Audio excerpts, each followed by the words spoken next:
মহাভারতের যুদ্ধ টানা 18 দিন ধরে চলেছিল এবং প্রত্যেক দিন হাজার হাজার সৈন্যের মৃত্যু হতো। যারা বেঁচে থাকতেন তাদের চিকিৎসা করতেন এক রাজা, উডুপির রাজা। এই সময় ঘটে আশ্চর্য এক ঘটনা। যুদ্ধ চলাকালীন উডুপির রাজা যতজন মানুষের জন্য খাবার বানাতেন ততজনই রোজ খাবার খেতেন। না একজন বেশি খেতেন, না একজন কম।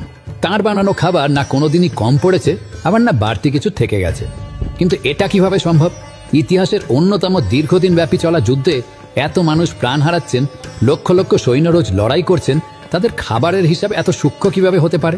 আসুন তাহলে সনাতন ধর্মকথার আজকের এই ভিডিওতে আমরা জেনে নিই মহাভারতের আশ্চর্য একটি গল্প, যা শোনার পর আপনিও চমকে উঠবেন।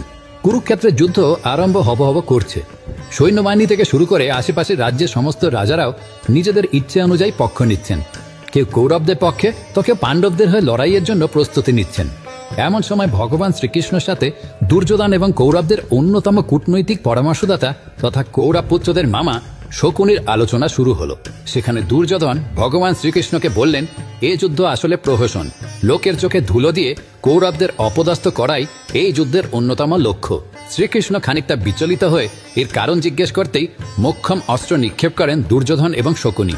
তারা একসাথে কৃষ্ণকে বলেন, আপনি তো ভগবান, আপনার অলৌকিক শক্তি ব্যাপারে এই ধরাধামে সবাই ওয়াকিবহাল। এখন যদি আপনি পাণ্ডবদের হয়ে অস্ত্র ধরেন তাহলে সেই যুদ্ধে পাণ্ডবদের জয়ই নিশ্চিত। তাহলে এই যুদ্ধ প্রহসন না তো কি? শ্রীকৃষ্ণ নিজেও জানতেন তিনি যুদ্ধে নামলে কুরুক্ষেত্রের যুদ্ধ চোখের পলক পড়ার সঙ্গে সঙ্গেই শেষ হয়ে যাবে। তাই তিনি উপস্থিত সমস্ত সভাসদগণের সামনে অভয় দিলেন যে তিনি যুদ্ধ লড়বেন না, তিনি শুধু অর্জুনের সারথি হিসাবে যুদ্ধে অংশ নেবেন। এরপর শ্রীকৃষ্ণ গেলেন উডুপির রাজার কাছে এবং জানতে চাইলেন তিনি কার হয়ে যুদ্ধ করতে চান। উডুপির রাজা বললেন তিনি কারুর হয়ে যুদ্ধ করবেন না, কিন্তু কৌরব এবং পাণ্ডব উভয় পক্ষকেই সাহায্য করবেন।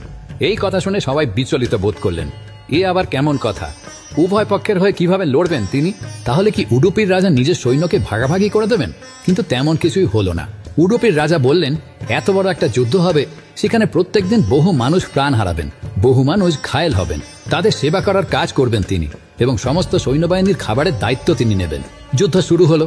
প্রত্যেক দিনের বহু সৈন্য ঘায়েল হলো। তাদের সেবা করতে লাগলেন উডুপির রাজা এবং সমস্ত সৈন্যদের খাবারের ব্যবস্থা করতে লাগলেন। কয়েকদিন যেতেই সবাই লক্ষ্য করল উডুপির রাজা যতজনের জন্য খাবার বানান ততজন সৈনিকই সারাদিন যুদ্ধের পর বেঁচে থাকে। একজনও বেশিও হয় না, একজন কমও হয় না। কিন্তু এত সূক্ষ্ম হিসেব কিভাবে সম্ভব?